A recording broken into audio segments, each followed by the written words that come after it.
I'd like to share some insights from one of our video bios. In this one, it's about my background as a consumer activist. It began back in Parkersburg, West Virginia, where I submitted some letters to the editor concerning the Vietnam War and why I was opposed to it.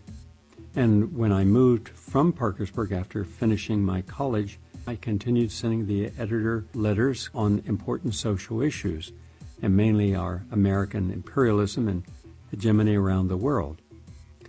So when I arrived in New York City, I didn't find any activist groups involved in consumer affairs. There was Ralph Nader, and there was one publication. It was called Caveat Emptor, or Consumer Beware. Robert Burko was the publisher. I sent him a series of short articles, all involved in things that were not being handled in the other type of publications like Mother Jones or The Atlantic or Harper's, East Village Other. From around 1967 through the 1970s, I was writing on a regular basis about things that the consumer should be aware of. I wrote about the dangers of processed sugar and how deadly many cosmetic ingredients were, but there was virtually no protection to the American consumer.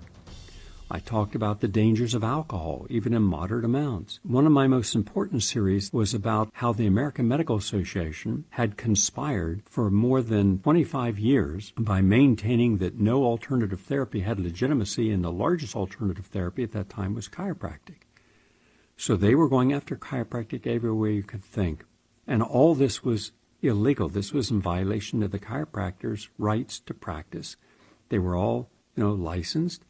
And they were well educated, but the AMA, they had a dirty operation going on in a secret department of investigations in the bowels of the AMA, and some anonymous person dropped off an envelope with these documents.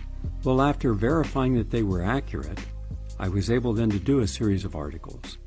And then that led to a challenge against the legitimacy of the AMA as an objective and scientific-based organization rather than a part of Big Pharma's power base. And ultimately, this led to a group of chiropractors suing the AMA and the 12 other largest medical organizations in America, and they won, clear up to the Supreme Court. And the AMA had to acknowledge that chiropractic was not an unscientific cult. Up to that point, it had been considered a cult. They couldn't get insurance coverage. They weren't allowed to use public hospitals like a radiological department to take x-rays of their patients.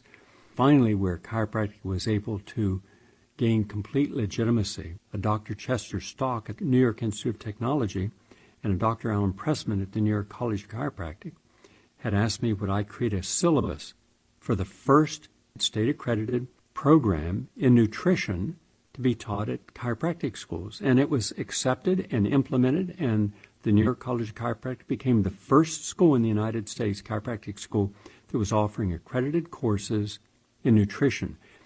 That spread to where almost every chiropractic college in America offered the same courses.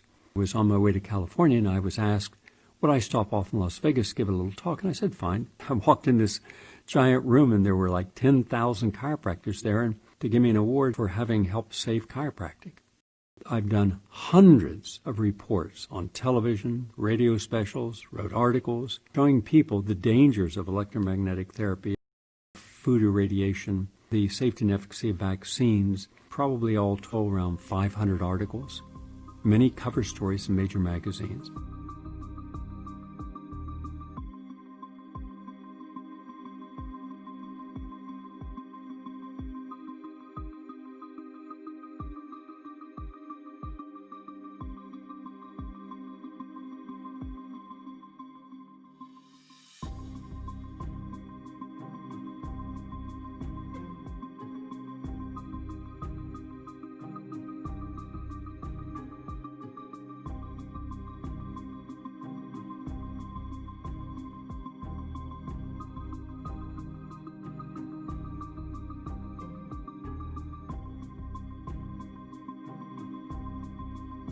When I look back at my career, being a consumer activist is simply one of the most important positions I could have taken. Thank you for watching.